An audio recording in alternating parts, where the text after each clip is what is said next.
ఆదికాండం 49వ అధ్యాయంలో మనము 16-17 వచనం చదివితే, దాను ఇశ్రాయేలు గోత్రికుల వలె తన ప్రజలకు న్యాయము తీర్చును. దాను త్రోవలో సర్పముగాను, దారిలో కట్ల పాముగాను ఉండును. దాను గోత్రాన్ని దేవుడు పిల్లరా న్యాయము తీర్చే గోత్రముగా ఉంచాలనుకున్నాడు. ఇంకా దాను గోత్రానికి దేవుడు మరొక భాగ్యాన్ని కూడా ఇచ్చాడు. ఏంటి ఆ భాగ్యం అంటే ప్రత్యక్ష గుడారములో సేవను జరిగించేటువంటి పని. కానీ పిల్లరా దాను గోత్రికులు, ఈ యొక్క దానియులు పిల్లరా దానిని కాపాడుకోలేకపోయారు. దేవుడు భాగ్యాన్ని ఇచ్చాడు, తీర్పు తీర్చువాడిగా, న్యాయము తీర్చువాడిగా దానిని ఉంచాలని దేవుడు అనుకున్నాడు. అంటే ఆ క్రియలు దాని ద్వారా చేస్తూ, ఆ కార్యములు దాని ద్వారా చేస్తూ దానికి ఒక గుర్తింపును ఇవ్వాలని దేవుడు అనుకున్నాడు. కానీ దాను ఆ పరిస్థితిని కాపాడుకోలేకపోయాడు. మరి ఏం చేశాడు? దాను గోత్రికులు ఏం చేశారు? ఎలాంటి అనుభవాల్లో వారు ముందుకు కొనసాగారు అని అంటే చూడండి, న్యాయాధిపతుల గ్రంథము 18వ అధ్యాయము 30వ వచనం. న్యాయాధిపతుల గ్రంథము 18వ అధ్యాయము 30వ వచనం చూడండి. దాను గోత్రికుల్ని దానీయులు అని కూడా అంటారు. దాను అని బైబిల్లో మనం తక్కువగా చూస్తాం, దానీయులు అనే మాట మనం ఎక్కువగా చూస్తాం. కాబట్టి ఎక్కడైనా మీకు దానీయులు అనే మాట కనబడితే వారు ఎవరన్నమాట? దాను గోత్రికులు అన్నమాట. సరే చదువుదాం. దానీయులు చెక్కబడిన ఆ ప్రతిమను నిలుపుకునిరి. మోషే మనుమడును గెర్షోము కుమారుడునైన యోనాతాను వాడును వాని కుమారులను ఆ దేశము చెరపట్టుబడి వరకు దానీయుల గోత్రమునకు. ఈ మాట మనం చూస్తే అక్కడ చూడండి, దానీయులు చెక్కబడిన ఆ ప్రతిమను నిలుపుకుని అనే మాట మనం చూస్తాం. అంటే దానీయులు ఎందుకు నేటి దినాన మనకు దీవెనకరమైన వారిగా కనిపించలేకపోయారు?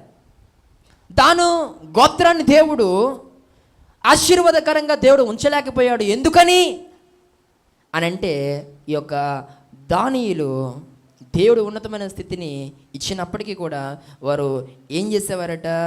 చెక్కబడినటువంటి ఆ ప్రతిమలను వారు చేసుకుని పిల్లరా వారు అలాంటి విగ్రహారాధన చేసేటువంటి వారు అన్నమాట.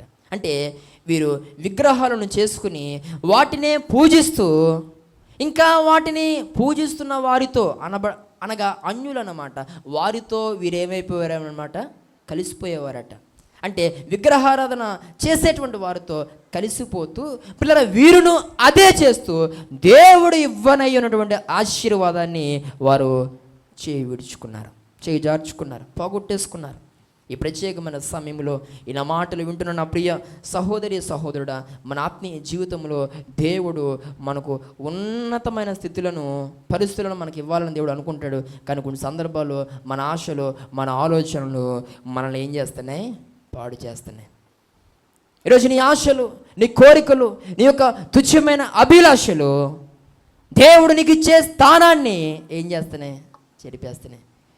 నిన్ను ఆ ఘనమైన ఆశీర్వాదాన్ని నువ్వు పొందుకోకుండా నిన్ను దేవుని యొక్క ఆశీర్వాదం దూరం చేసేస్తున్నాయి. ఏంటనంటే నీ ఆశలు.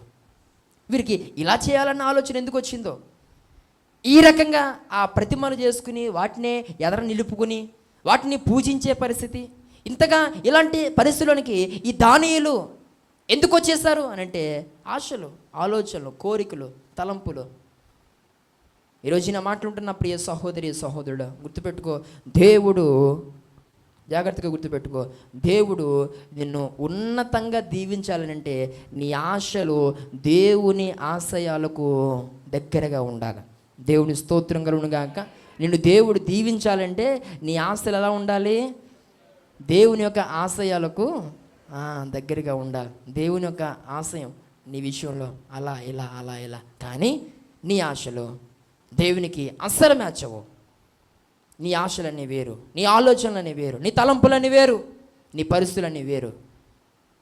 ఈరోజు నేను మాట్లాడుతున్న ప్రియ సహోదరి సహోదరుడా, దాను గోత్రికులు పిల్లరా ఉన్నతమైన స్థితిలో ఉండాల్సిన వారే, ఘనమైనటువంటి దేవుని యొక్క దీవెన పొందుకోవాల్సిన వారే.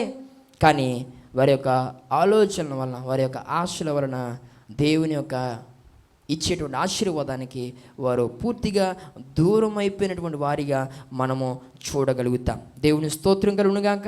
ఈరోజు నా మాట్లాడిన ప్రియ సహోదరి సహోదరుడు, అన్యులతో మమేకమైపోయేటువంటి పరిస్థితి, అన్యులతో కలిసిపోయేటువంటి పరిస్థితి. ఈరోజు నువ్వు కొన్ని సందర్భాల్లో దేవుని యొక్క బిడ్డగా నువ్వు కొనసాగుతావే కానీ బలహీనత వస్తే అన్యులు చేసే ప్రతి పని నీవు చేసేస్తావు.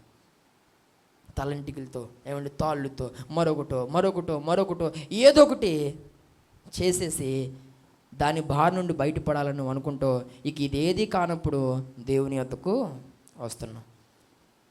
ఏదైనా ఒక కార్యము చేయాలి అని అంటే, ఒక పని చేయాలంటే రోజును చూచేటువంటి పరిస్థితి నీలో ఇంకా పోలే. ఏదైనా నీ జీవితంలో ప్రతికూలత చోటు చేసుకున్నప్పుడు వెంటనే అదేనేమో అనేటువంటి ఒక ఆలోచన.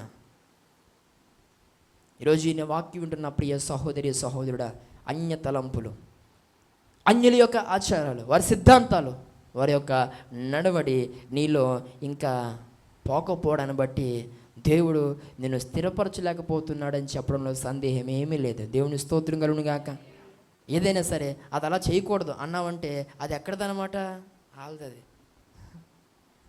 అది అలా కాదు అని నువ్వు అంటున్నావనంటే అది ఎవరి అనుభవం?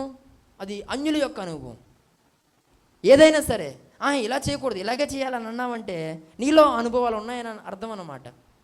ఈరోజు నా మాట్లాడుతున్న ప్రియ సహోదరి సహోదరుడా, ఎప్పుడు కూడా మనం దేవుని యొక్క చిత్తానికి ప్రాధాన్యతను ఇవ్వాలి. దేవుని స్తోత్రం కలుగునుగాక. దేవుని యొక్క మాటకు మనము ప్రాధాన్యతనివ్వాలి. అంతేగాని మనుషుల యొక్క మాటలకు మనం ప్రాధాన్యతనిస్తూ పిల్లరా వారు నడిచినట్లుగా మనం నడుద్దాం, వారు చేసినట్లుగా మనం చేద్దాం అని అంటే నీ జీవితం చివరికి త్రొట్టిల్లు పోబోతుందని చెప్పడంలో సందేహం ఏమీ లేదు. దేవుని స్తోత్రం కలుగునుగాక. హల్లెలూయా. దేవునికి ఎలా వీలైతే అలా నీవు ఉండాలి. నీకు వీలైనట్లుగా నీవు ఉంటే, నీకు అనుకూలంగా నీవు ఉంటే అది నీకు క్షేమకరం కాదు అని దయచేసి దేవుని సేవకుని నేను తెలియజేస్తూ ఉన్నాను. పిల్లల దేవునికి ఎలా వీలైతే అలా మనం ఏం చేయాలి? భక్తి చేయాలి. కొన్ని సందర్భాల్లో మనుషులతో మనం మాట్లాడుతున్నప్పుడు మీకు వీలున్నప్పుడు ఈ పని చేసేయండి, మీకు వీలున్నప్పుడు ఒకసారి ఫోన్ చేయండి, మీకు వీలైతే ఇలా చేసి పెట్టండి.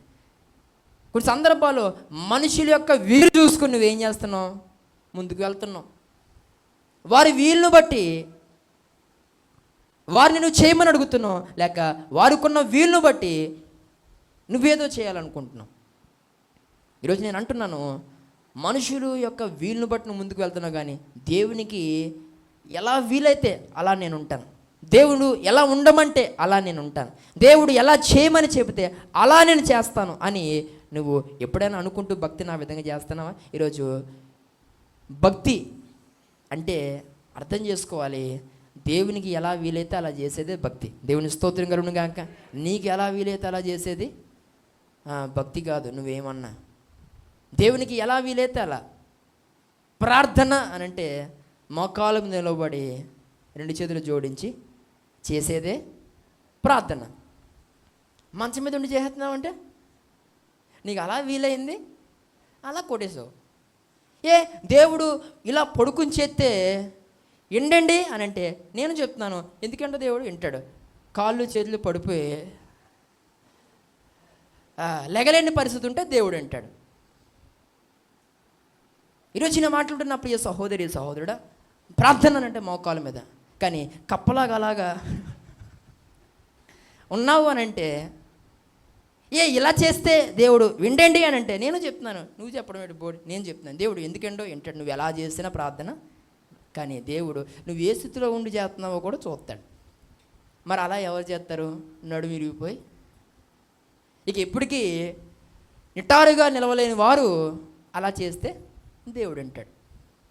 ఈరోజు పిల్లరా, అవకాశం ఉండి నీకు ఎలా వీలైతే అలా భక్తిని మార్చేసుకుని అలా చేసి సంతోషపడిపోకు. దేవునికి ఎలా వీలైతే అలా చేయడం నేర్చుకో. దేవుని స్తోత్రం కలుగును గాక. ఈరోజు నా మాటలు ఉంటున్న ప్రియ సహోదరి సహోదరుడా, నీ ఆత్మీయ జీవితాల్లో దేవుని వీలును బట్టి నువ్వు ముందుకు వెళ్ళాలి. దేవుని యొక్క పరిస్థితిని బట్టి నువ్వు ముందుకు వెళ్ళాలి. ఈరోజు ఈ యొక్క ప్రత్యేకమైన సమయంలో దేవుని సేవకునిగా నేను తెలియజేస్తున్న మాట ఏంటంటే, భక్తిని దేవుడు ఎలా చేయమంటే అలా చేద్దాం. నీ భక్తి జీవితం ఏది ఉండొద్దు అని చెబితే అది ఉండొద్దు. దేవుడు ఎవరిని చూపించి అదిగో అలా ఉండొద్దు అని అంటే అస్సలు అలా ఉండొద్దు. ఇదిగో ఇలా జీవించు అని అంటే అలాగే జీవిద్దాం. ఈరోజు అలాంటి అనుభవాలతో మనం ముందుకు వెళ్తే దేవుడు మన గుర్తింపునే మారుస్తాడండి. దేవుని స్తోత్రం కలుగును గాక.